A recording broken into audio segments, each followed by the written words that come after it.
नरेंद्र मोदी यांनी देशवासियांना आवाहन केलं आहे की 1 वर्ष कुणीही सोनं खरेदी करू नका. आपण जळगावच्या या ठिकाणी सुवर्ण नगरीतून आढावा घेणार आहोत की पंतप्रधान नरेंद्र मोदी यांनी या ठिकाणी हे आवाहन केलं आहे. भारतामधून मोठ्या प्रमाणामध्ये या ठिकाणी जे सोनं आहे ते आयात केलं जातं. परकीय चलन या ठिकाणी वाचवण्यासाठी पंतप्रधान नरेंद्र मोदी यांनी हे आवाहन केलेलं आहे. याच संदर्भातली बातचीत करण्यासाठी आमच्या सोबत सराफा असोसिएशनचे अध्यक्ष आहे स्वरूप लुंकडजी, त्यांच्याकडून जाणून घेणार आहोत. सर, काय सांगणार? पंतप्रधान नरेंद्र मोदी यांनी देशवासियांना आवाहन केलं आहे की 1 वर्ष कुणीही सोनं खरेदी करू नका.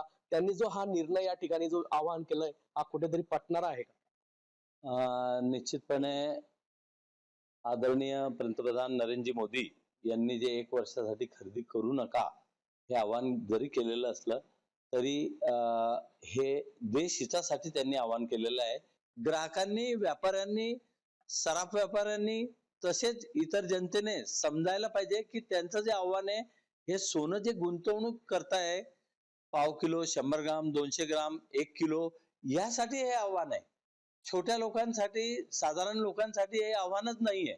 जे इन्व्हेस्टर्स खूप सोनं घेतात आणि साठवून ठेवता त्याच्यामुळे जी परकीय गंगाजळी आपली खूप लागते आणि रुपयाची किंमत जी दिवसेदिवस वाढत जाते, रुपया कमकुवत होत जातोय, त्याच्यासाठी हे आव्हान आहे. युद्धजन्य परिस्थिती पाहता हे आव्हान देशाच्या हितासाठी त्यांनी केलेलं आहे.